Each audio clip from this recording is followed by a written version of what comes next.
Hi. Happy holidays, everybody. Happy holidays. Woo! I know that's not what you want to hear. Um, Happy July 1st. Christmas in July, I always thought it was really stupid when I was a kid. I never understood it. And then when I started selling on Etsy, I started doing research into product trends and I started paying attention to craft stores and when things started going on sale and just kind of how retail works. And I realized that we only really get a break from like Christmas time through like, I would say like January through May. We can stop thinking about Christmas. And then it's right back to thinking about Christmas time when it comes to selling online, unfortunately. And for those of you who don't like the holidays, I'm sorry. That's really sad. Too bad. Too bad, but it is the best time of year for most Etsy sellers. And I do say most because if you sell bikinis, your, optimum time of year probably is not holiday time. But for the rest of us who have either giftable products or decor type products, or those of us that cater to businesses, so if you sell craft supplies, it's really important to be ready for the holiday season. Yes, and it is. we start seeing the holiday themed sales take off a little earlier every single year. And the trends start moving because I remember when I was a kid, Christmas time, you started seeing those decorations pop up in stores like right at the end of October. And now there's already Christmas stuff in our craft stores. So, and it makes sense, right? Because people who are crafty, the crafties are needing to craft way before the holiday. So if you sell a craft supply, you need to give them time to make the craft for the holidays. And if you sell decor items, you need to have enough time for them to buy it and put it up wherever they're going to put it, which we've noticed, a lot of people start buying decor items really early, way before they start buying gift items online. And for many, there are a lot of people who go straight from Halloween to Christmas. Now, I live in the US, so I do Thanksgiving decorations, but I'm always at like competition with my neighbors where the day after Halloween, I see them hanging up Christmas lights and I'm out there angrily like sticking like yard stakes with turkeys in the ground, glaring at them from across the street. Like, what's wrong with you crazy people?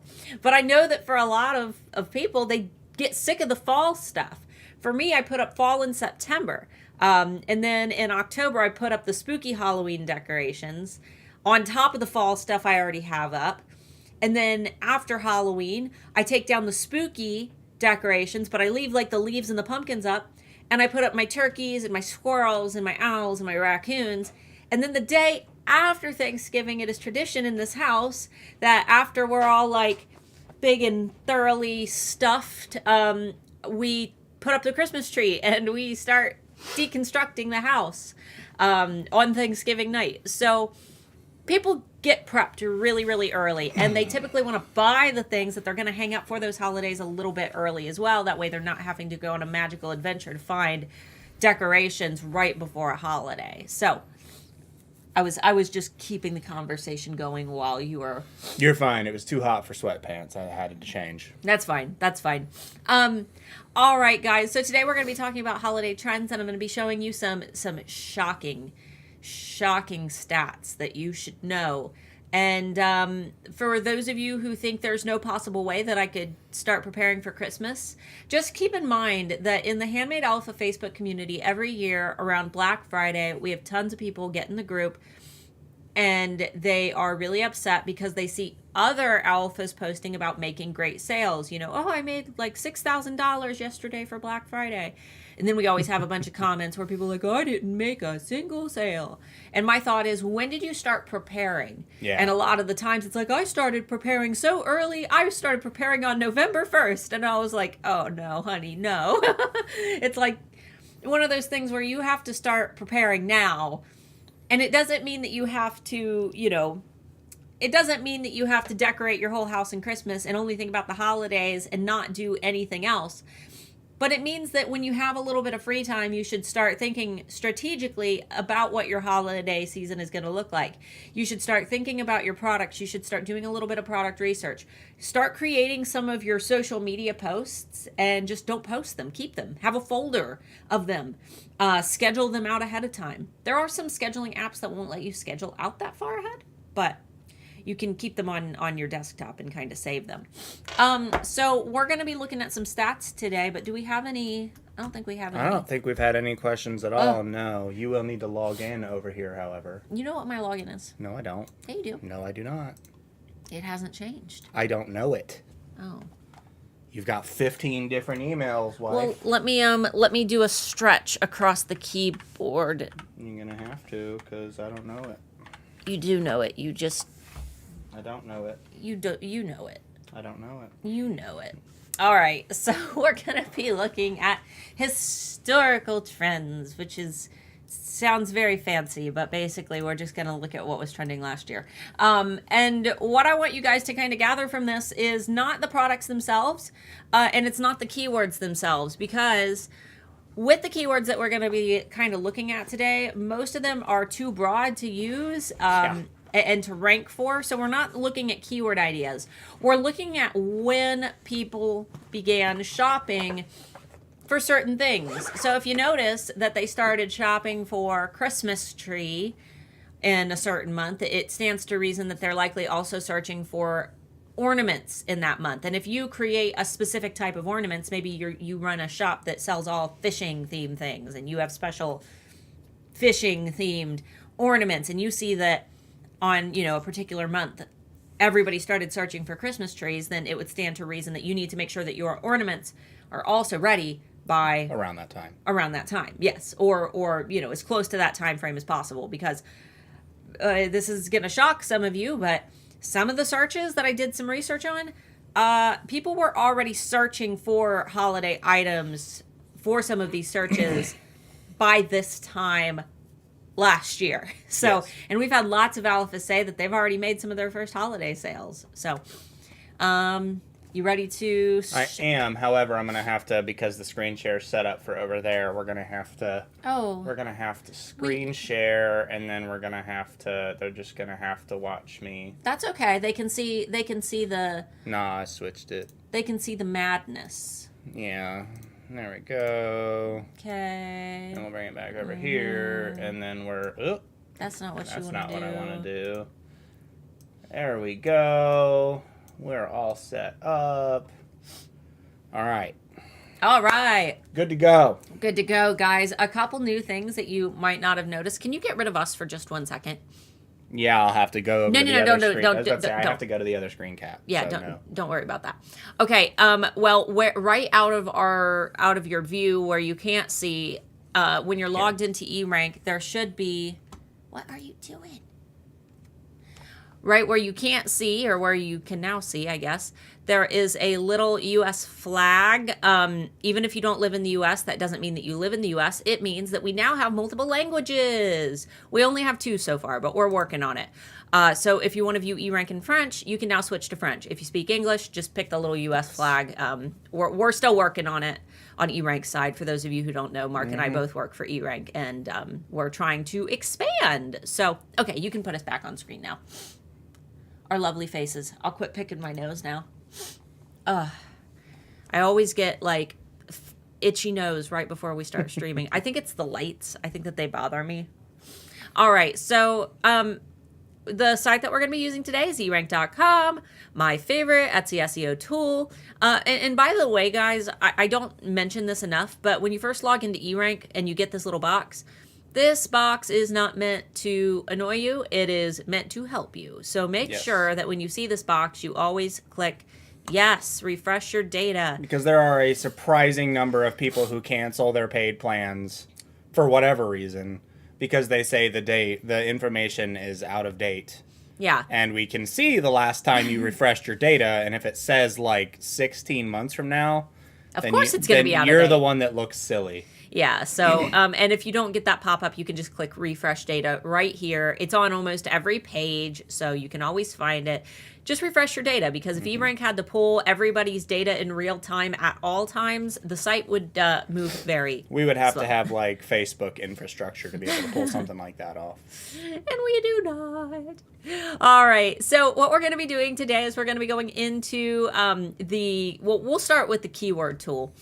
And we will do a couple searches. We're also going to be looking into our monthly trends over on the Trend Buzz report, or the monthly trend report, and kind of seeing what was trending during the holidays. But first, I want to see time frames. And the best way to see time frames is by hopping into the keyword tool.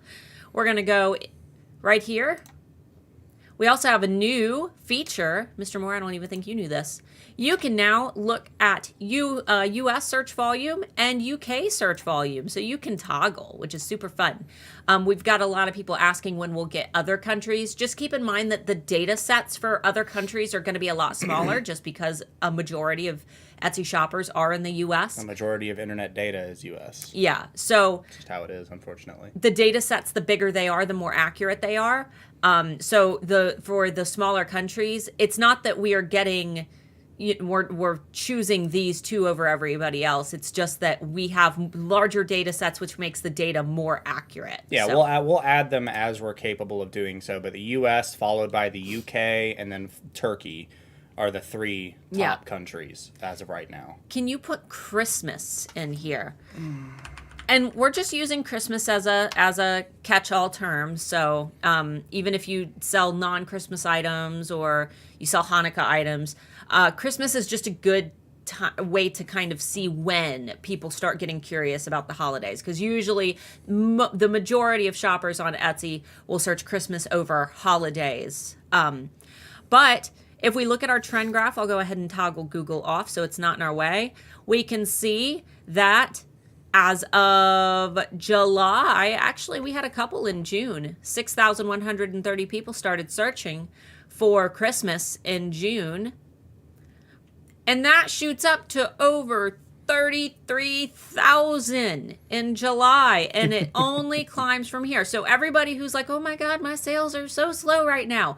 Like, have you seen that meme with the guy where he's like, oh my God, here it comes? It's like that pretty much every year, yeah. This is where we are right now. We're right here. Still a little slow, but picking up a lot more than it is before then. Yeah, and then it's going to move up just a little bit in August, and then it's going to go, ah! And we're going to have this huge climb. So you want to make sure that you're getting ready. If it's quiet right now, good plan. And for all of our new Handmade Alpha Academy students, work, get through the program, because we want to optimize for November. If you're optimizing for December, you're already on the decline. We want to optimize for these 2 months right here. October and November are going to be our hot months. Because by December, people are kind of done. And if they're doing any shopping, it's like Amazon Prime and local stores. So we want to make sure that November, even if you're not selling giftable or holiday themed items, people buy the things that they need on Black Friday, even when those things aren't on sale. There's more traffic on Etsy on Black Friday than any other day of the year. And it doesn't matter if you're hosting a sale or not. They might pop in to see if you're hosting a sale, but if it's something that they've been thinking about buying for a while, they might go ahead and make that leap on Black Friday.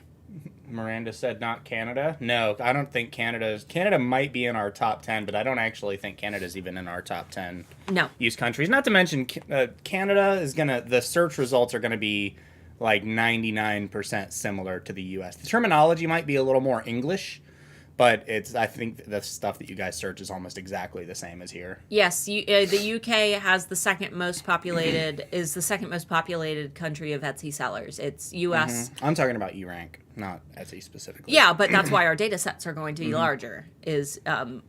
Users are going to primarily be US and UK. I could be wrong about the numbers, but I do know that US, UK, and Turkey are our top 3, and they always have been. So scrolling down, we have our keyword ideas, and this is where the gold is. This is where I always recommend scrolling down to, because Christmas on its own, I mean, that's pretty broad. We can see some people are searching for it, but I want to know what they're searching for. So this is going to pull all of the different keywords that contain the word Christmas in them, just so we can get an idea. And we can see that the trend graphs for the monthly are going to be much the same. Don't worry about your average searches, clicks, click-through rate, yada yada right now, because we're not getting keyword ideas to use in our listings. We're just seeing when people are starting to search. So we've got Christmas gift is our second one on this list. And looky there. People started searching for Christmas gifts in August last year. It died down a little bit in September. Mm-hmm. October, it started climbing, and then bam, November, it was very, very high. And then, of course, there's always the last-minute shoppers in December who start scrambling. And you need to make sure that your stuff is good to go before these bars start to peak. Absolutely. Because that's when people are starting to search, which means if your products aren't already optimized and ready to go and there for them to find, they're not going to find them. Yeah, so I would recommend, since it's July 1st, if you've got fall and Halloween, try to get that stuff out by the end of the month for July. Yeah. And then, if possible, try to get your Christmas and holiday-themed items out in August, early September at the very latest. Anymore, a good way to figure out when you need to do stuff is start looking at your local craft stores, and then the month that they start putting stuff out for the next holiday, the end of that month is when you should be starting to try to have everything finished, or at least started.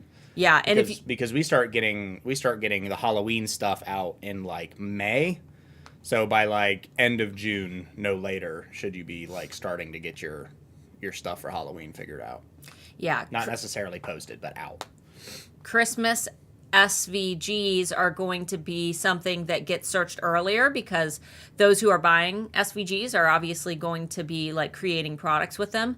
And you can see that the searches for Christmas SVGs started in July at 10,960 searches. So almost 11,000 searches for Christmas SVG in July. And then those numbers continue to go up. I guess there was a little bit, there's always a dip in September. Mm-hmm. Maybe it's the people who are in denial about Christmas coming. And then could be. And then they shoot up.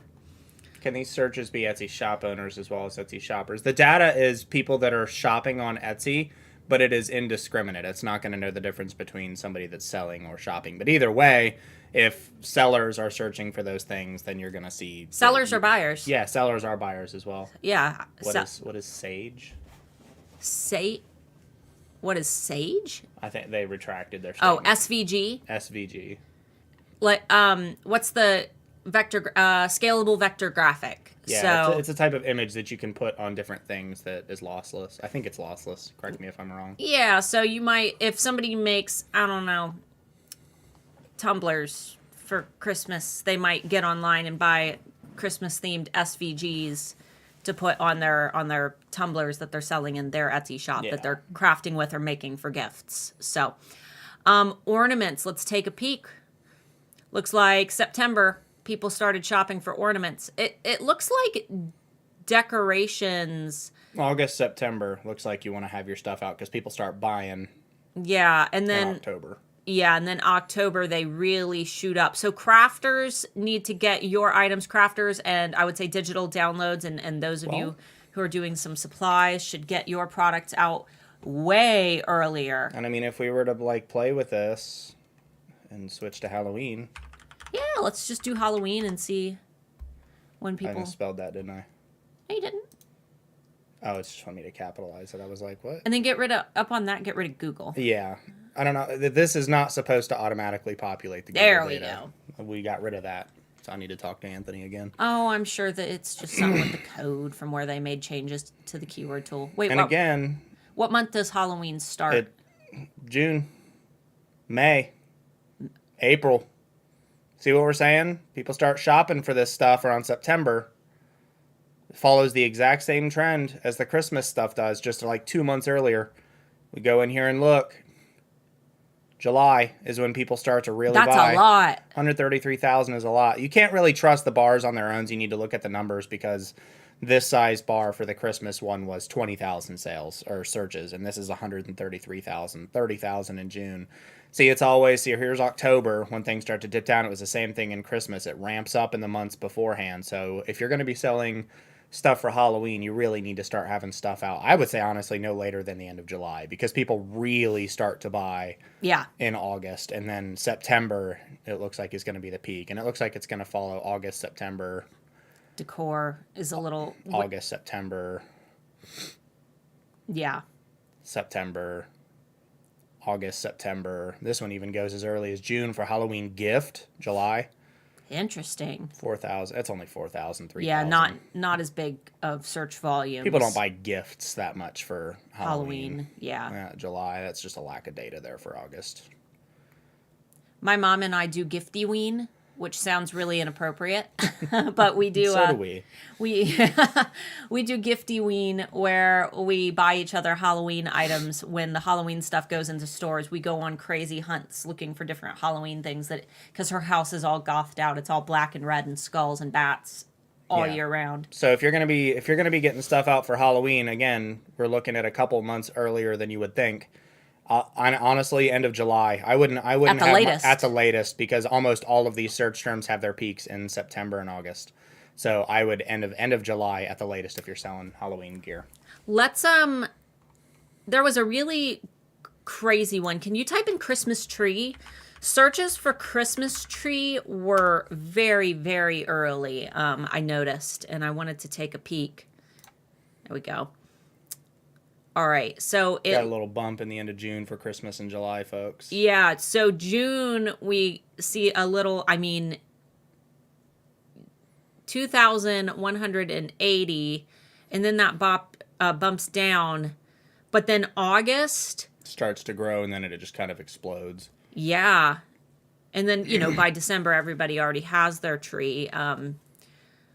But that's crazy. And like I said, that stands to reason that people are going to start searching for ornaments and other things. Just out of curiosity, can you just get rid of tree? We just searched Christmas. No, hold on.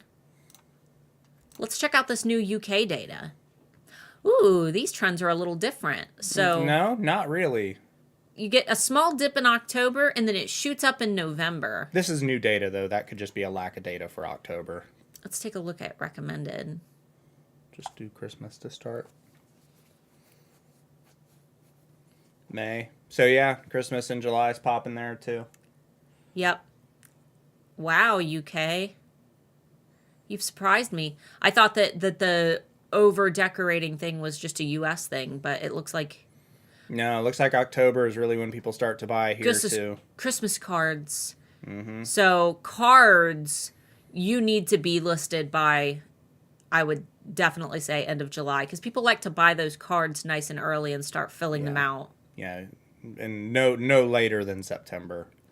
Tree, October. Because October is when people really start to buy. But you need to have somebody asked about the 60 to 90 days to be fully optimized. Yeah, you need your 60 to 90 days for it to fully pull and search, but it's not necessarily like it has to be in there. Yeah, 60 to 90. You can go ahead and pop off the screen. 60 to 90 days. We've been getting a lot of questions about, my SEO will reset, if I touch anything, and that's not how it works. I don't know where the word reset keeps coming from. It's 60 to 90 days is the average window that it takes Etsy to collect enough data about how shoppers interact with that listing while it's boosted in search, because new listings get a boost, in order to assign that listing a listing quality score. That way Etsy knows about where, in search they should rank that listing. So 60 to 90 days is a flexible window. It could take less.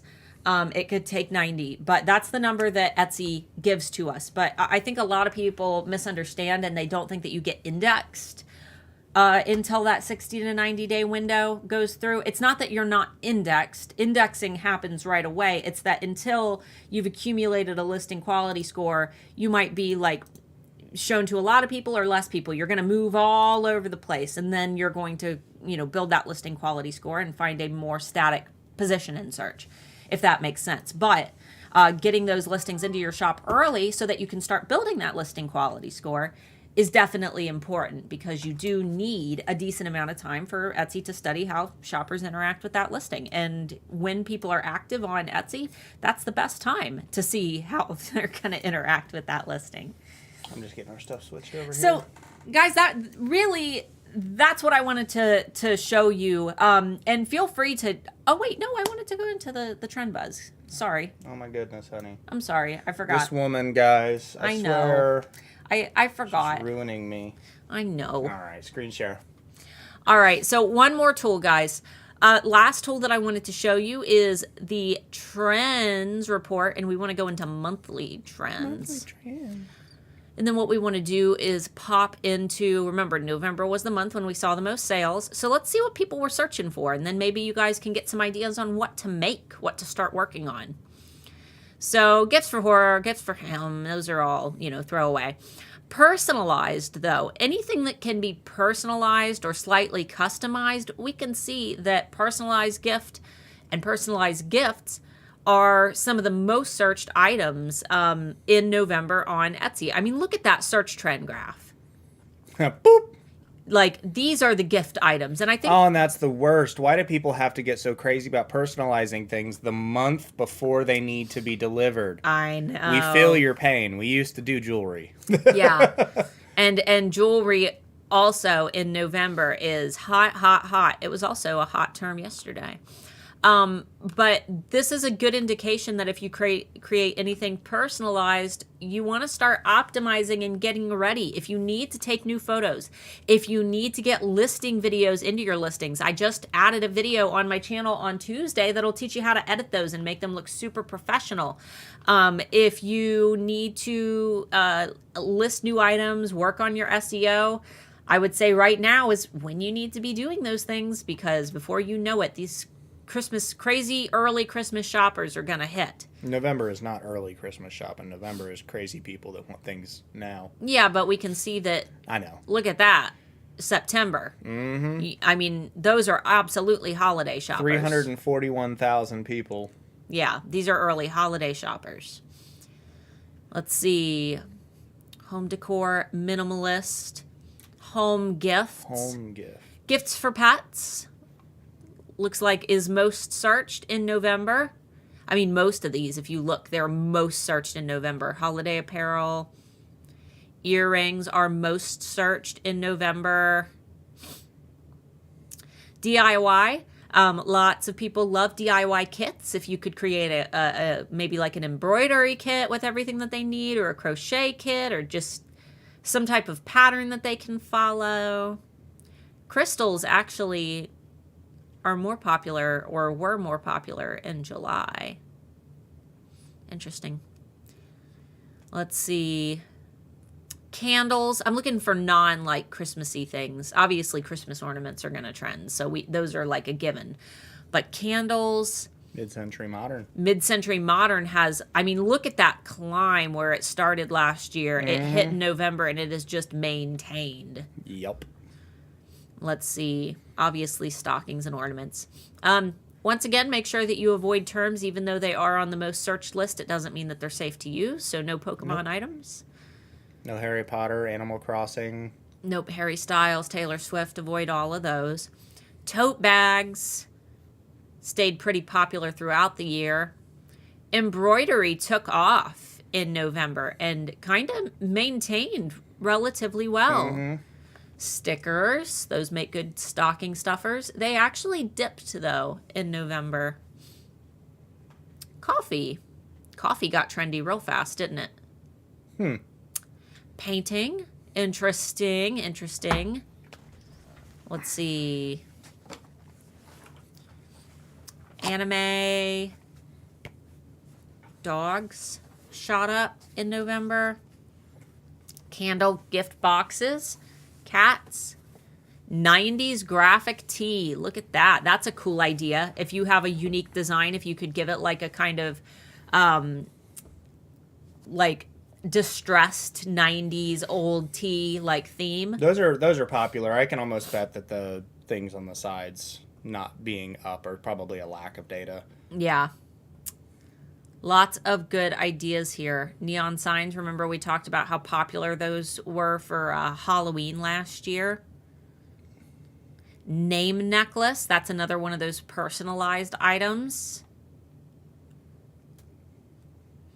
Looks like bridesmaid gifts though July is definitely the month to optimize for weddings. Yeah, because people have fall weddings, so they start buying things in the middle early of the year. Keychains, crystal necklace. Let's see. Dice, and D&D, and Christmassy D&D things I've noticed have gotten really popular over the last few years. So if you could do maybe some D&D ornaments and things, might be fun.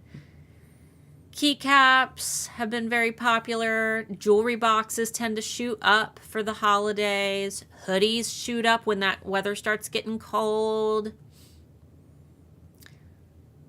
Lots of great ideas here. Photography. Taylor Swifty merch. Taylor Swifty merch. No Taylor Swifty merch. All right, coasters. Who would have thought? I guess we did get coasters for Christmas last year, didn't we? We did, yes. All right. Gifts for him. Christmas whiskey. Wow. Okay. That is very specific. Yeah. Well, whiskey's been a good, Christmas gift over the last few years, like glasses and things. So, guys, have some fun with this. You can go through, you can select different months and look at what was trendy last year, and this can give you a good indication of what will be trending this year. And you can specialize if you want to see specifically what was popular in Bath and Body of November of 2021. You can kind of go through and see which of those items are trending. I don't know why lanyard is trending in Bath and Body, but all right. Okay, guys, this was a quicker session today, so I'm glad we got done a little earlier so we can answer some questions, but feel free to let us know. Get the questions in. Yeah. While you guys are getting those in, I did want to give myself another little selfish plug that I am attempting to reach a goal of 100 books sold on Amazon. So if you need something to read this weekend, feel free to look up The Channel by Starla on Amazon. It's all right. It's all right. I would greatly appreciate if you gave it a read. It's available on Kindle, paperback, and hardback. So, can you break this down with a free account? Your data is... Wait, Whimsical Muse, you are an HAA. So you should have E-Rank Pro. And if you don't, send me an email at coach@handmadealphaacademy.com. Yeah, you get a year of E-Rank Pro for free. Yeah, your pro... Well, it's not free, but we pay for it. Yeah, your pro account's included, so shoot me an email. But a lot of the tools that we did talk about today are going to be more limited with the free account. But you should be able to do a decent amount of keyword research with the free account if you're using the keyword tool. She said, yeah, I had it last year. Oh, okay. You had it last year. Got it. I couldn't remember if you were in this. Oh, it's because you were working on your logo. That's right. Yeah. With the free account, I would say that for the keyword tool, you should be able to kind of do a decent amount of searches, though your quota is going to obviously not be as big as it was with the pro account. And you should be able to access a little bit of the trend report. Probably not a whole lot of it. So keyword tool is going to be your best bet. Whiskey smokers in the laser communities were huge last year and also controversial due to someone claiming a very popular design patent. Oh. I've seen lasers becoming popular in just about anything having to smoke. Tobacco or illegal paraphernalia, all different kinds of things. Lasers are starting to become the way to go.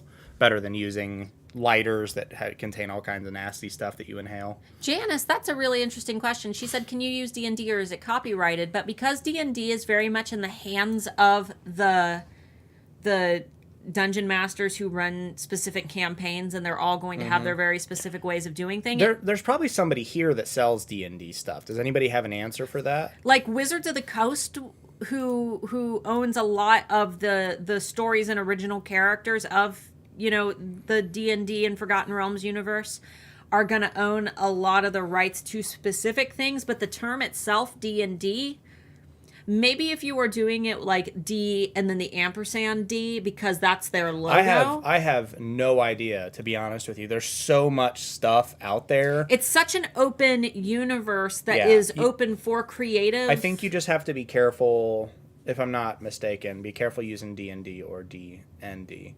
Yeah, I think using the actual specific name is a no-no, and then you have to be careful with character names because some characters don't come from D&D directly. They come from books that are derivative of D&D.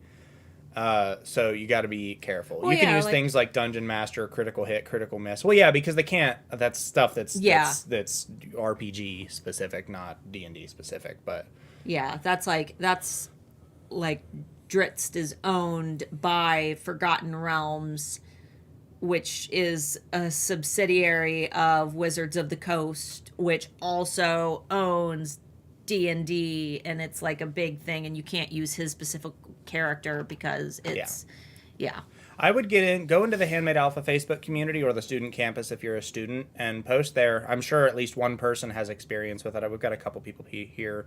So generic D&D and D&D is fine, but don't quote a specific book or campaign, etc. Yeah, cool. Just be careful with what you do. Again, go over to the Handmade Alpha Facebook community. I'm sure somebody will be willing to hook up and like give you more specifics on what you're looking for. Yeah.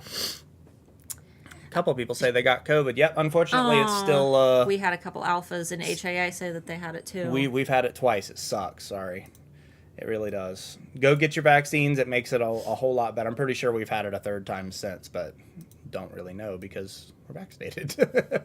Have you read Starla's book? What do you think of it? I have. I read it. Of course he has. Yeah, I read it in its early stages, and I read the final release copy of it as well. And I actually really enjoyed it. Not just saying that because she knows I'm very critical of her work. That's how we function as business people. If I wasn't critical of her and she wasn't critical of me, then this business would have failed a long time ago. Oh, yeah. So we're very, very critical of each other. And I thoroughly enjoyed it. I think it's a good science fiction book. I think it's a good introduction to science fiction for her because she doesn't read science fiction. I don't. She doesn't. And when I wrote it, my elevator pitch for it is it is a science fiction book for people who don't like science fiction, because I don't really like science fiction. I don't even know why I wrote a science fiction book, but it was just came to mind. Yeah, it came to mind while I was at the gym one day. But the thing is, what I've learned, especially through music, is that you don't have to particularly be a fan of something to contribute to it. Some of my favorite bands, Lamb of God, they don't listen to metal. They listen to punk. Most of the best guitarists in the world listen to rap. Like, it doesn't matter if you're a part of the genre. That's different than being someone who enjoys reading the genre. So yes, I enjoy it. It's one of those science fiction books that'll make you feel brainy while you read it, but you don't have to be like sciencey to understand it. Let's see. Excess inventory of Halloween and Christmas items, not my target market. Should I list them lower prices to sell? Yeah, if you're just trying to move product and you want to discount it, that way you can get your brand feeling more cohesive because those products don't fit. I would advertise it as a sale though, because your shop isn't a garage sale, you know. Yeah, create yourself a nice little set of social media graphics and stick them on sale and try to move those products. Because holiday time, people are going to be shopping anyway, so maybe they'll purchase and, take some of those things off your hands so you can start refining your brand. Since, I agree, those products probably don't fit the new image that you're kind of working towards. See, I'm working on a whiskey label-inspired mustache cream design for horse lovers as a t-shirt. Does that count? The horse has a dapper mustache. That is so insanely specific, but I do love it. I like that idea. Does the horse have a mustache? Is that... The horse has a dapper mustache. All right. Mm-hmm. Does it look like Mark's? Curly? Hopefully bigger. I had to trim like a 1/4 inch off of it because it was just too unwieldy. You have to slowly get more. It is when I wake up in the morning. It's like it does. It poofs out on the edges. Who's the? It's because I'm a face sleeper. The Sonic character. What's his name with the big? I don't know. You guys know what I'm talking about? He's got the big mustache. Big red mustache. Big red mustache. Big red That's mustache. his name. That's his name. Big red mustache. Wizards of the Coast now owns D&D Beyond. Yeah. Let's see. Wizards of the Coast. They've technically remained in association with D&D since the 60s. Yes. Mr. Red Mustache. And if you're here joining us today, go ahead and get your questions in. It does not have to be anything to do with the topic at hand or Etsy holidays. Or Etsy holidays or cute mustaches. Yeah, you guys can ask us anything Etsy holiday related, SEO related. Business related. Business related. Got a life question? Pop it in there. I don't care. I'll try my best. Not a psychiatrist, but I'll try. Couples therapy with Mark and Starla. Where do I find adjustments to shadows in Canva? I have the Pro and was practicing. I was able to add a shadow, but not adjust it. Click on the option again. You've got the drop shadow box that you click in your edit photo option. So you click to add the drop shadow, and then you click the button again to open up the adjustments. So you've got to click it once to apply it and wait until it fully loads and applies, and then you click it again, and you can change the transparency, you can change the angle, you can make it bigger, and you can feather it. Would it be better to have your shop sections organized mainly by sizes instead of types for holiday shoppers?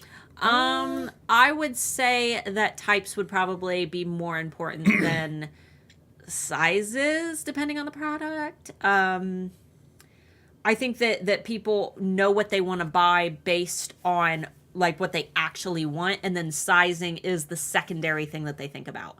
So since sizing is secondary, I would say that the type of product, if I was shopping for holiday products, I wouldn't want to scroll through a bunch of Halloween if I was looking for Christmas. So I would sort it by type. I have a minor league baseball team that wants me to design baseball themed ornaments and use their logo. I'm wondering if I should ask them for licensing. I would, but most minor leagues don't. They're usually just logos that local mom and pop shops have thrown Canva style stuff onto shirts and printed. They probably don't even own the rights to whatever they're using for their logo. Can you just maybe ask them if you could get something in writing that states you're allowed to do it, and just say that you legally have to do that, and then just tell them that they can type it up and sign it, whoever actually runs the team or whoever, Yeah, that'll just eliminate responsibility from you, because again, chances are they're probably using unlicensed stuff for their logos anyway, and if they get in trouble for it, then it can't come back on you. Yeah, I would just request something short in writing that you can have for your records. Do you use a curling iron to curl your mustache? No, believe it or not, you train a mustache just like you would train the hair on your head when you're trying to change where your part is or change what side your hair is on. You just kind of wax it every day, hold it in place until it dries, and then let go. Even now, when my mustache is clean, if I put water in it, it will still kind of just curl. Try. It's messy, but it still curls up that way. It's just like that now. Should I be eating this 1-week-old cake that was in the fridge? Probably not. It contains eggs, and that means it'll go bad. I was going to say, it depends. It really depends on what you have frosted the cake with and how much of the cake itself is. And how long it was out exposed to open air, and how cold your fridge is. Is it a buttercream frosting? That's going to help to kind of seal in a little bit of the moisture of the cake. Unless it's an ice cream cake, the answer's probably no. A week is a long time. Most foods are 5 days or less. Yeah. Meats most people don't know this, but most meats are 2 days. Yeah. And I know people that eat meat a week after they've cooked it. Ugh. Yucky. I'm struggling. I'm doing all I can to photograph my candles, and I can't get the text on the labels nice and crisp. Black text on glossy white. Yeah, that's a pain in the butt. Do you know anything about different terminologies and stuff for taking Are you taking the pictures with your phone? Are you taking them with a DSLR camera? Are you using lights? What's your setup? Because that can be kind of funky. Text is a hard battle. I would recommend taking the photo of your candle into iPicky.com, and in the very first editor tab on iPicky.com, you should find a tool called Sharpness. Mm-hmm. I would turn up within the Sharpness tab, turn up the clarity.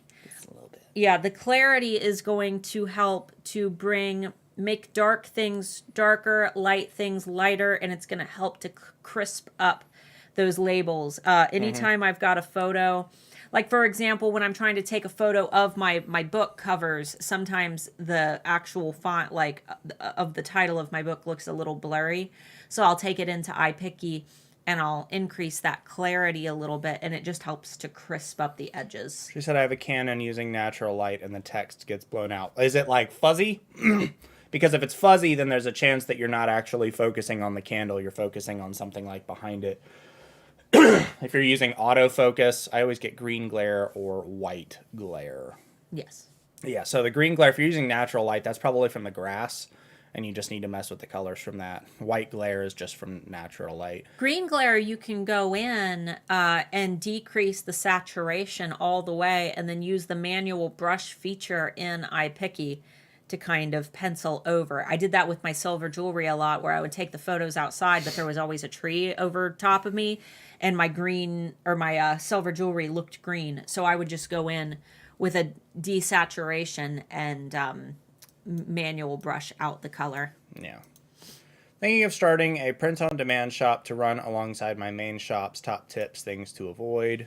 I would recommend using either Printful or Printify, as those tend to be the easiest and they integrate directly with Etsy.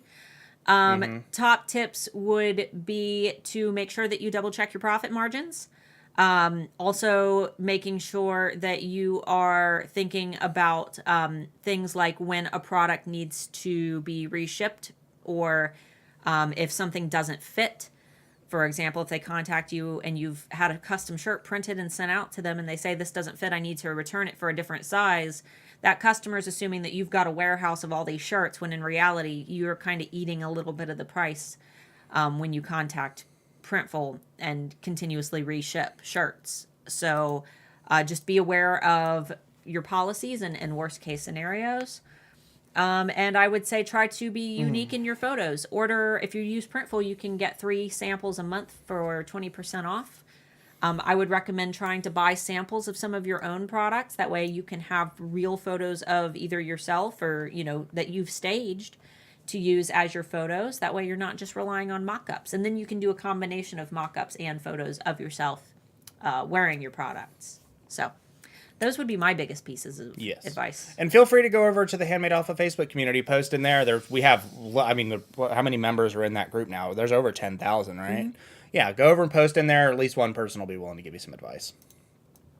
For people who sell tapestries and blankets, how the monkey do you get found? Do they sell well for you? Do you sell wall tapestries, blanket throws as your keywords? Wasn't asking us. I just read it anyway. You could also try fabric poster for people who don't know to search tapestry. Fabric poster might also be an option. Is it a good idea to sell handmade jewelry and t-shirts in one shop? We get questions like this a lot. Is it okay to sell this and this, this and this? And that's not the question you should ask. The question you should ask is, who is my target customer? And do the products that I'm creating serve this ideal target customer, or am I just making things because I want to? If you're just making things because you want to, then it doesn't matter what you sell, because whether you sell it or not, if you're treating it as more of like a hobby thing, then it doesn't matter all that much.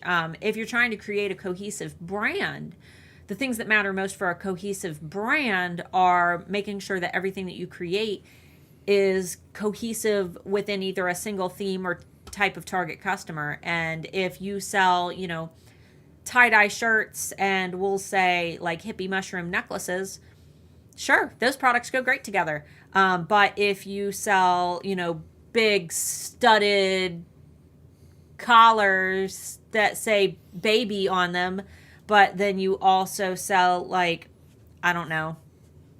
shirts that say I love Jesus, probably not. So you have to kind of think, how do these go together? And if you can make them go together in a way that is cohesive and appeals to a very specific type of target customer, it's probably fine. And either way, you're allowed to do whatever you want. It's just best practices don't align with do whatever you want. Exactly. Hello there, new to the channel and hello.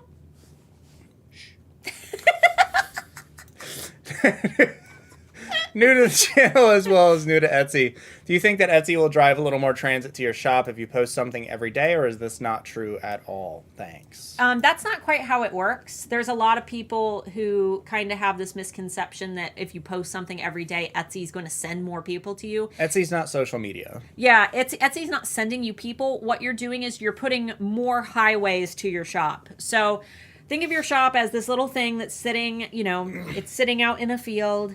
And every listing that you have listed on Etsy is a keyword opportunity depending on the keywords that you have used in your tags and titles. And when you have a lot of these listings, it is like creating lots of little roads to your storefront, because there are a lot of ways to get there when people find those listings out floating around in search. It's not about listing something every day, though. It's not about, it's not necessarily even about how many listings you have in your shop. Because I know plenty of shops that have hundreds of listings that still don't perform well because they've got like doo-doo photos, or their pricing is out of whack, or their shop just doesn't look professional. So what's more important is having amazing photos, great SEO, good branding, and making sure that your price is aligned. Those are the most important things. And then if you want to add more listings, as long as you're keeping those things in mind, it can create more pathways to your shop. But does Etsy send shops that have a listing like posted every day more traffic?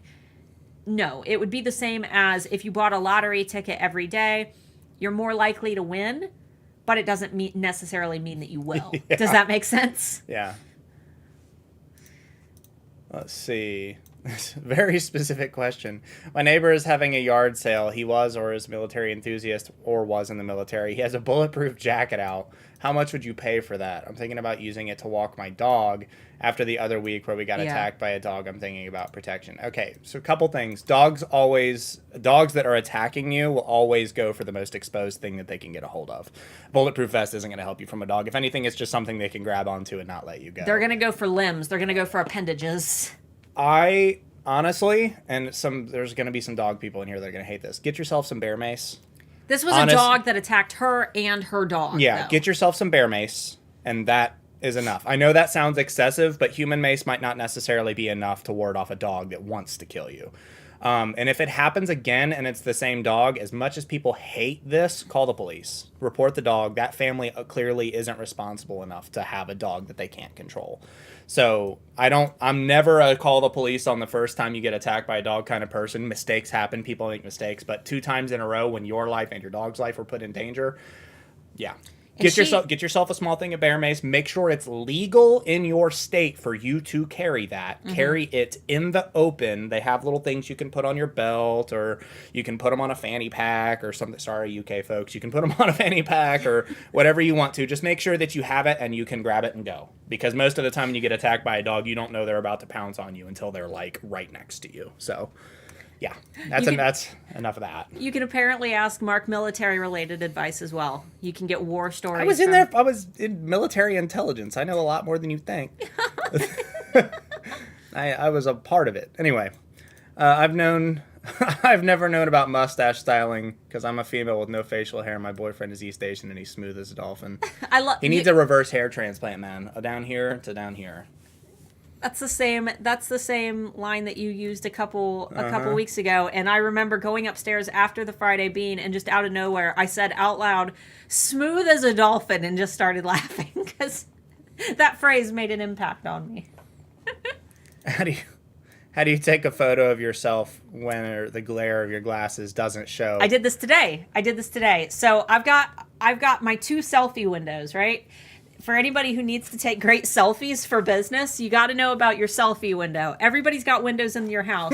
Not every window is good for selfies. You got to go to each of the windows in your house. And not only do you need to find like the perfect window, but you need to find the perfect angle of both your head and the camera. And I have it down to a science, but trust me, it came from a lot of experimenting with walking around my house trying to find the perfect angle. In indirect lighting, right? So like you're almost right in front of the camera. Look right at the camera. Like look at the camera. There you go. We have a light kind of right here that you can see that enters in her. Look at the screen. And that light disappears, and then our other light starts to come into frame.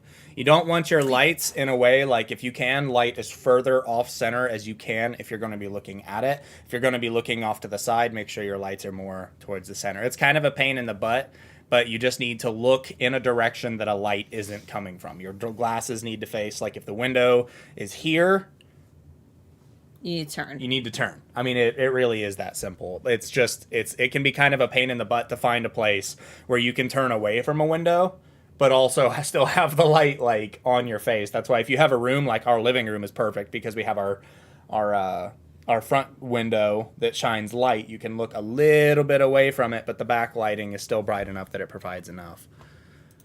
Let's see. I have had a reserve put on my secondary account that has been open for about 6 months with no problems before. I've made a separate card shop, and I'm in the process of moving all my cards over. I've contacted Etsy but got no response from them. It can take them a little bit of time to respond. Repeatedly contact them and just say, hey, just checking up again. I last messaged on blah, blah, blah. Just checking to see when the reserve is going to be lifted from my account. It's been, this long since I opened the shop. And then message them like every 3 days. And then always just update, hey, messaging you again. I last messaged you on this date. Just wanted to know when. And just keep doing it. Be nice, be polite, and be short. But keep bugging them. I took a photo of my candles with a blank label and put it into Canva and added the text there to keep the text from getting blurry and disappearing. Making your own mock-ups. That's not a bad idea. Just make sure that you're good at angling and scaling. That way you can figure out how to put the text on there and not have to worry about it. It can be a little funky if you're not taking the photos direct, if you're taking them at an angle. Got to be able to mess around with the dimensions and stuff.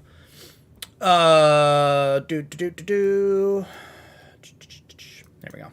Do you think it's tacky to offer taking pre-orders for a new shop? I thought it may be a safe way to open up the shop and test which products are in demand. You could, but I would make sure that you always have photo examples of what they're buying and time frames in which they can expect the products to arrive, and be aware that people typically expect things to ship fast. I know that's not possible for every brand, but if it's is it a pre-order or is it a made-to-order? That's my next question. I've done it before. I would say that if you're just kind of experimenting, maybe. But if you get to the point where you're getting a lot of pre-orders and you say that they're going to ship within a short time frame and you're getting lots of orders and you don't think you're going to be able to ship in time, you might need to cut those orders off. I don't see anything wrong with it. Do I think it's going to generate any additional buzz than what just listing them would be? Probably not if you don't already have a huge following. I had a really large following, so when I did it, it worked really well. Because I would do my early access launches where I would list things as pre-orders and I would only advertise them to my email list, and then those people would run and buy everything within 30 seconds. But I had a big email list. So experiment with it. And if it works, cool. It might not work really well the first time because you haven't conditioned your audience to expect it. But if you turned it into a business model where, once every few weeks you did a little pre-launch, like I used to do, and you advertised it, then it could work if you positioned it just right. Etsy releases articles for Christmas/holiday things they predict will sell well and use cute names for the sections. Is it a good idea to use those for our keywords, i.e. book club MVP? I would say that if people aren't searching for those things on Etsy, that Etsy likes to make up things, and then their trends become self-fulfilling prophecies because they say those things are going to trend, and because they say those things are going to trend, they market those things a lot more, and then those things end up trending. So it's almost like Etsy invents their own trends. I don't know if people are going to be searching for those specific phrases. And the only real way to tell is to check E-rank. If you've got some space, some keyword space, and it's not going to take up any keywords that are going to perform better just because you've done the research, it probably wouldn't hurt to experiment with it.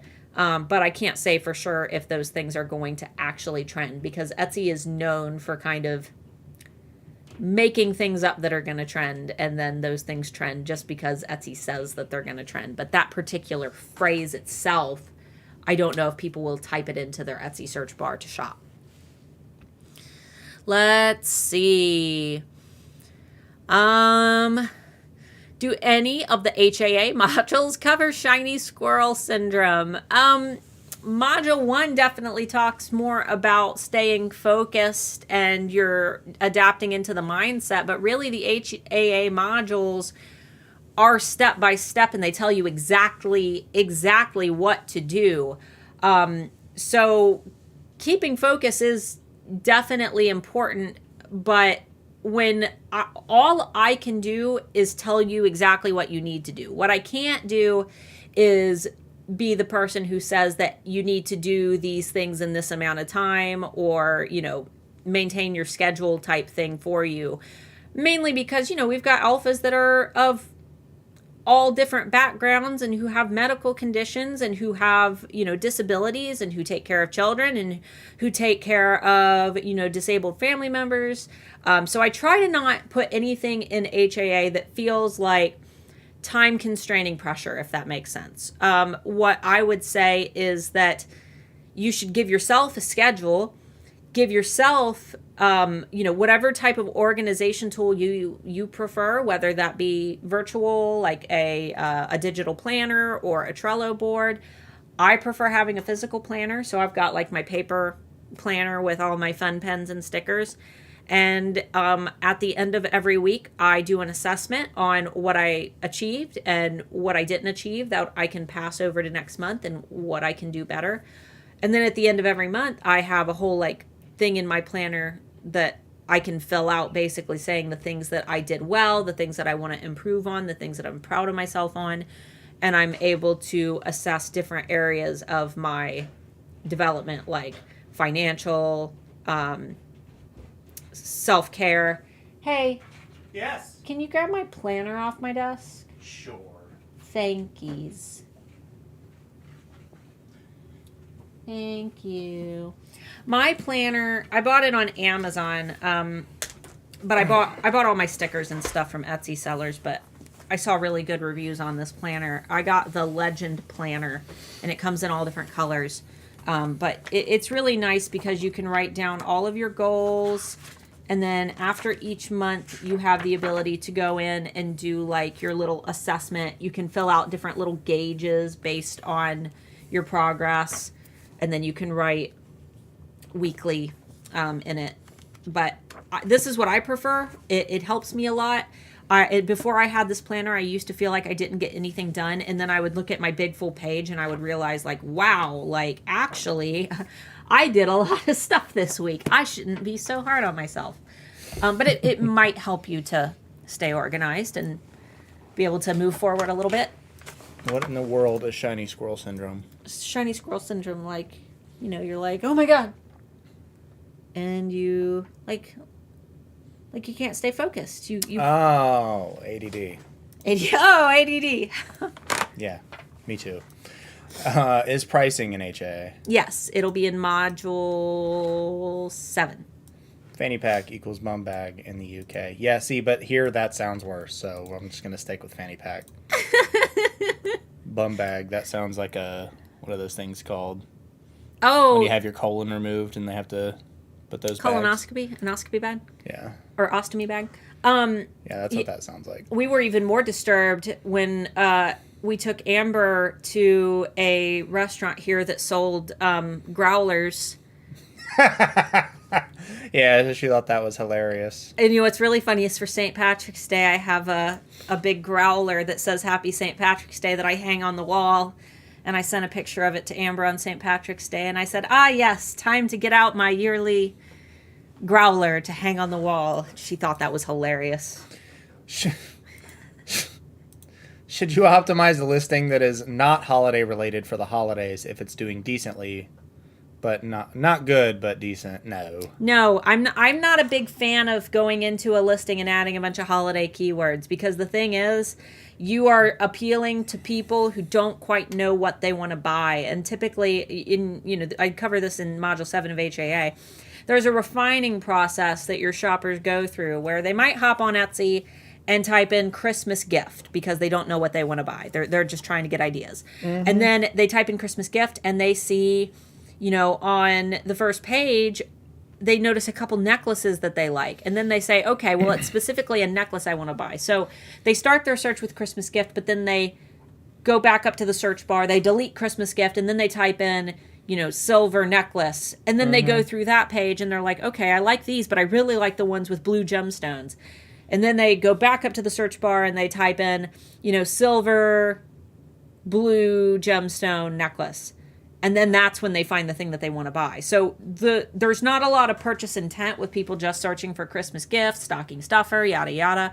They usually use that almost as a springboard to see what all the options are. And then they refine that search to be more specific. And you want to hit those more refined keywords. Yes. That's why long tail keywords are more important. Not to mention, like, it gives the kind of crappy feels like when you're shopping for something for a holiday and then you come up with an item that has nothing to do with the holiday. Like when you search on Amazon, for instance, if I were to search for silver necklace on Amazon and then like I go to page 2 and it's like Superman shirts. Yeah. It's like it feels icky. It feels like you're trying to do something just for the sake of making a sale instead of theming your products in the way that you should be theming them. Yeah. Every time I post a new item on Etsy, it starts to sell within the first days, then it starts to disappear from search. Should I make some updates to it or give it some time to start selling again? No, when you first add a listing on Etsy, Etsy boosts that listing in search because that listing doesn't have a listing quality score when you first list it. And your listing quality score is an invisible score that we don't get to see, but you can sense it because typically listings that have high listing quality scores end up being your best sellers. But every single listing that is brand new in Etsy, it doesn't have a listing quality score, and it wouldn't be fair for Etsy to put it all the way at the bottom. So they boost that listing in search, and then over an average time frame of 60 to 90 days, Etsy monitors how people interact with that listing, whether they're finding it in search, clicking on it after they find it in search, favoriting it after they find it in search, purchasing it, and reviewing it, with purchases and reviews being the very best thing for that listing's quality. And then during that average period of 60 to 90 days, Etsy decides where they're going to permanently place it in search. So if you constantly go in there and you tweak that listing, what you're basically doing is interrupting Etsy's process of trying to collect data on that listing.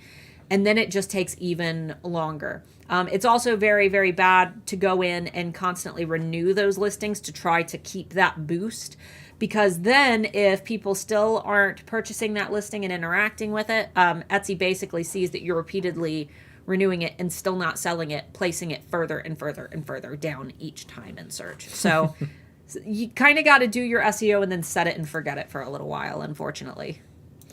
Toffee Apple Studios, they're the ones that sent Yes. Etsy the messages. It said, I did get a response from Etsy, but it was a non-response, if that makes sense. Yes, it was a swipe file.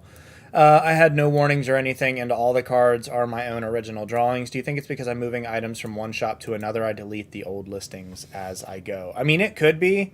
I give it a few weeks before I relist to the new shop. It could be, but I doubt it. I would respond to the non-message, probably swipe file thing that they sent you because they did the same thing to me for a few months back and ask for somebody to actually read your original question, repost it in quotes or something, and say, could I please get an answer to the actual question that I asked? Like, thank you for your response, but this does not answer my question. My question was, paste the question again, please review my question and let me know. It could be that you're transferring items because you can't have the same items in two different shops. But if you don't have them listed in the same shops at the same time, it shouldn't matter. But you're getting into a gray line there. Yeah, because there might be some like index, you're left open to the interpretation of the person you're speaking to. So yeah. I had snakes as pets and wanting to post things about them on my socials, but I know some people are scared of them. Should I include a warning before? No. If people are so scared of snakes that they can't see a picture of a snake, then they're probably not on the internet anyway. Here's the thing.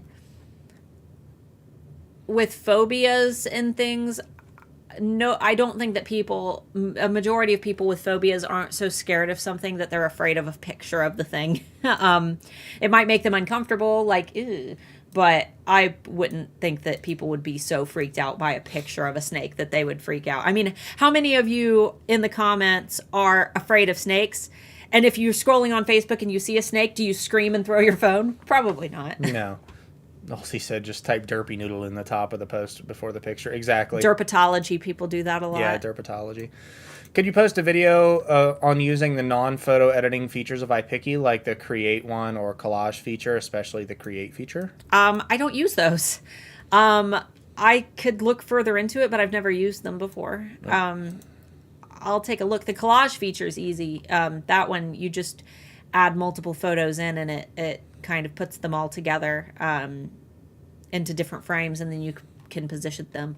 But I've never used the create feature, so I don't even know what it does. And I've been using iPicky it's been like 10 years now that I've been using iPicky. Mm-hmm. I'll take a peek though. Musical Muse said 100% ADD. I feel that. My favorite is when you're sitting somewhere and you're just staring off at the distance like you've got like an anime end credit song playing in your head. You're just... That's my favorite. Only the anime end credit song, because the intro credit song is always... It's always like crazy exciting. But you know the one, it's like we'll say Inuyasha end theme. You could sit and stare off into space while that's playing. Attack on Titan. Mm-hmm. First intro song is like da da da da.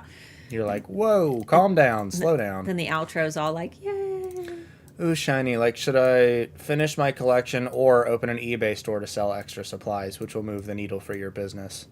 I wouldn't do eBay stores just because it's really not a good, unless you're like a Chinese company with 100 million listings. To sell extra supplies though, if you want to, but you probably won't. It's extra effort you could be putting into your main shop, honestly.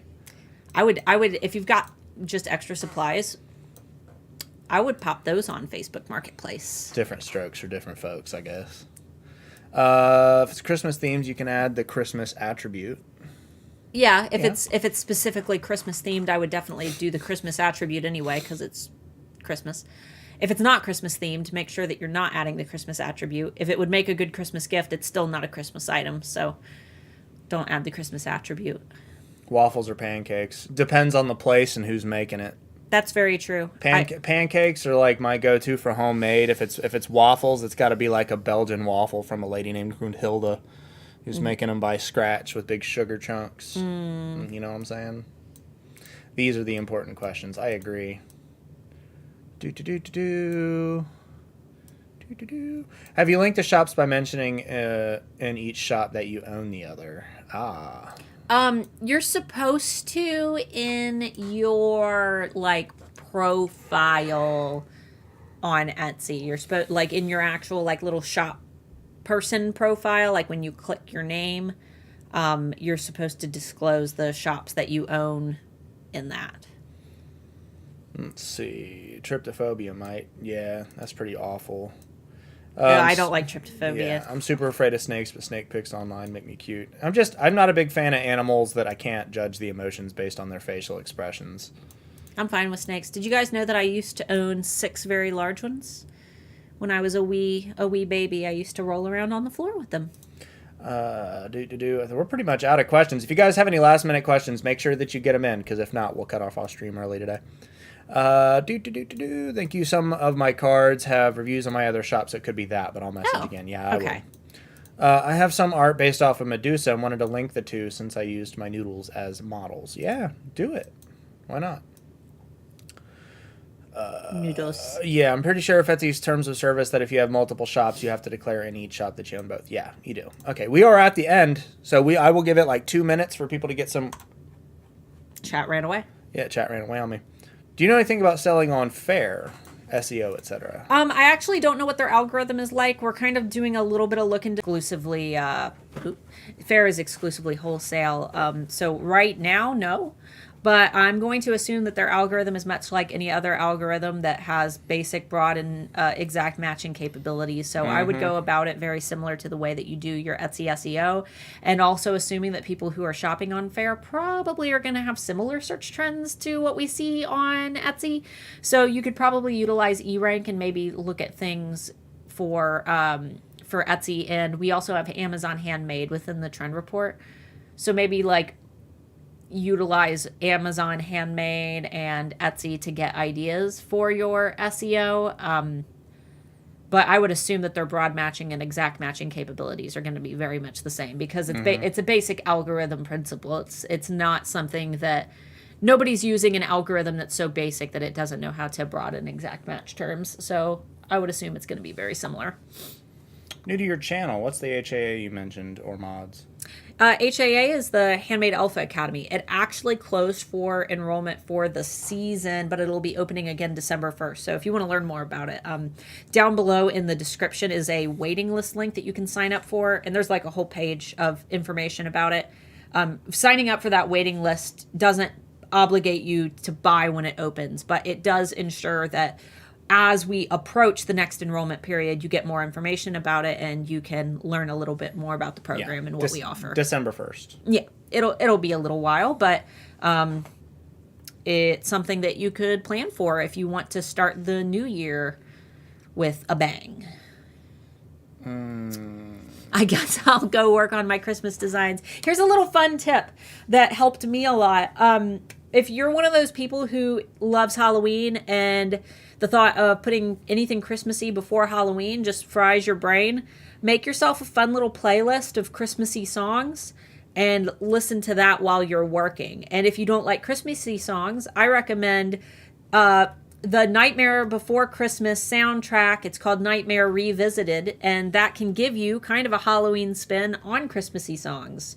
So that's always a fun way because then you can feel Halloween-y while getting ready for Christmas. And there's some fun covers. There's an Amy Lee cover of Sally's song. There's a Fall Out Boy cover in there. I love that album.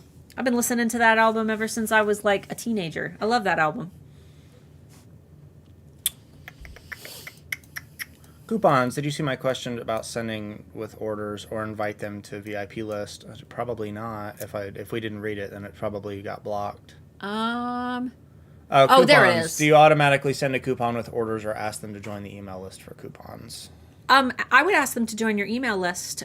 We cover that in HAA in Module 8. You can put coupons in their order. You can set up that thank you coupon that Etsy automatically sends. You can put it in your swipe files. However you want to do it. I like doing it in exchange for an email sign up because then if that person has already bought from you, they might be interested in buying from you again. So if you can get them on your email list, you can keep them in your funnel. And that way all of your future marketing can be directed right towards that particular person. But all of the above. I like to offer the steepest discounts to VIP lists and email lists in particular, just because they're like your raving fans, your number one fans. Mm-hmm. So if you're offering a coupon to everybody, I would just make that coupon not as steep as what you offer exclusively to your email list. That way they can remain like, the ones who get the best deals. What's your favorite conspiracy theory controversy? Aliens, for sure. He's got a little guy back there. He's listening, so I got to be careful. Yeah. No, aliens for sure, and specifically that computers are alien design. If you weren't aware, 98% of the world's computer chips are designed in a single factory in Taiwan. Look up Computer Chip Factory Taiwan. Everything from your cell phone to your fridge, anything that contains a computer chip, 98% of the world's chips are made in a single factory. And when you take a look at that factory, it looks like it was made by frickin' aliens. It doesn't look like it looks like something from a sci-fi movie. It's pretty crazy. You can't get in there. There's no media in there. Nobody talks about what goes on in there. Like it's pretty weird. Mark and I are pretty sure that we saw aliens in Salt Lake City when we were driving across the country. It was silent, and it was like 3 o'clock in the morning, and we were just waiting to find a hotel off the highway. I was big and pregnant. And we were driving on our way to California from Ohio, and over these I wouldn't call them mountains. They were more like buttes off in the distance. We saw these 3 little stars just side by side, perfectly aligned. And then out of nowhere, they went zoop, zoop, and they just all 3 shot off and streaked down after staying there. And I thought that, okay, I'm pregnant and I'm tired and I'm just seeing things. But you weren't pregnant. That was on our drive home. Oh, was it on our drive home? Yes, it was on our drive home. Mark said, he said... Did you see that? Yeah, he was like, did you see that? And I was like, oh my God, yeah. It was weird. They were sitting still and then they just zipped around a few times and then sat still and then took off. Yeah. It was the weirdest thing. And then we were just real quiet for the rest of the night. We were in the middle of the desert, in the middle of nowhere. Yeah, it was very strange. That was I don't believe in ghosts. But aliens. But sure. Aliens I do believe in. So let's see. I heard another artist designer say they work on next year's designs this year during the current holiday season so you can be in the mood for it but have a huge buffering period. That is so amazing. That is such a good idea. And if you can be that motivated, more power to you. I don't know if I could be that motivated, but that is so smart. I love that. My favorite Christmas movie is The Addams Family. I feel that. I feel like there was another question. By the Christmas logic, where, you know, if there's a Christmas scene in a movie, it makes it a Christmas movie. For example, I love Just Friends, and I think that it's a Christmas movie. It's one of Ryan Reynolds' most amazing movies. Mark disagrees that it's a Christmas movie, but it does take place around Christmas time. With that being said, my book, The Channel, by that logic, is a Christmas book because there is a Christmas scene in it. Whimsical Muse says, mine is that the earth is flat. It's not. Mark it's is not. I don't care. That's one that I don't care if I offend people. You can go away if you think the earth's flat. Mark, he's into astrophysics, and he reads get out of here. He reads about astrophysics for fun. I also took ground school and can fly a plane, and the GPS requires the earth to not be flat to function correctly. So... Anyway, can you type it? I didn't catch the factory place. Taiwan computer chip factory. Just type that in, and you'll find it. We're at a point where we're not getting Etsy questions anymore, so I'll blast through these last couple of goofy ones, and we'll go ahead and... All right. Last minute to getting goofy questions, I guess. Conspiracy theory I half believe is that mattress stores are money laundering fronts. They have to be. We watched a video about that. Yeah, well, who did that? Who did that video? The food theory guy? No. No, I think it was him, but it was on a different channel. Was it Brand Theory? Did he have a... No, he doesn't do Brand Theory. Who's the goofy, like, chubby guy that does the videos that JonTron? Oh, JonTron. I think was it JonTron? I think it was JonTron. I'm not sure. Anyway, yeah, I believe that like there's nobody ever in mattress stores. But they're everywhere. And most of them don't hold more than a couple mattresses worth of inventory. There's no way they're affording like hundreds of thousands of dollars a year. Every time something new opens in our town, it's a mattress store. And no one is in any of them ever. It's creepy. Yeah. I agree, though. I think that's a good conspiracy theory. Bigfoot teleports between dimensions. This is why it can't be found. I'm right here, dog. I'm the big, hairy Bigfoot. He does have big hobbit feet. He has big, furry hobbit feet. Wow, don't you have those UFOs at Wright Pat? I'm serious. My mom worked there. I don't know. Probably. It's like the biggest Air Force. Thing is everybody wants to say that it's Wright Pat, but the Area 51's where all the stealth aircraft get made, so probably there. Okay, thank you. I don't know how mattress stores stay afloat, even in high density areas. Yeah, I have no idea. I never see anybody carrying a mattress out of one of those places. We're in a high density area, and we have there are like 10 mattress stores within 5 minutes of our house. And they're all empty.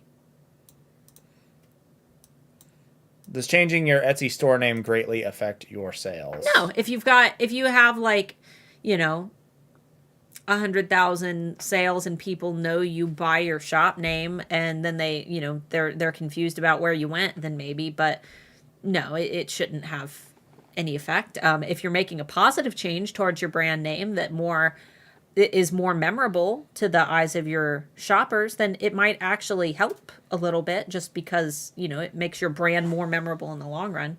But in terms of Etsy itself and the algorithm, no, not at all. We're pretty much out of Etsy questions, so we'll go ahead and cap it there, since a third of the thing we talked about aliens. We love you guys. Make sure that if you guys want to join HAA, and I know that like the 30-day money back isn't even over for this particular launch, but we open again on December 1st and are open through December 10th. This last launch was the best launch so far. There's a ton of new students. The reception has been great. Does Etsy have wormholes? Yeah, probably. What? Guys. Yeah, book plug.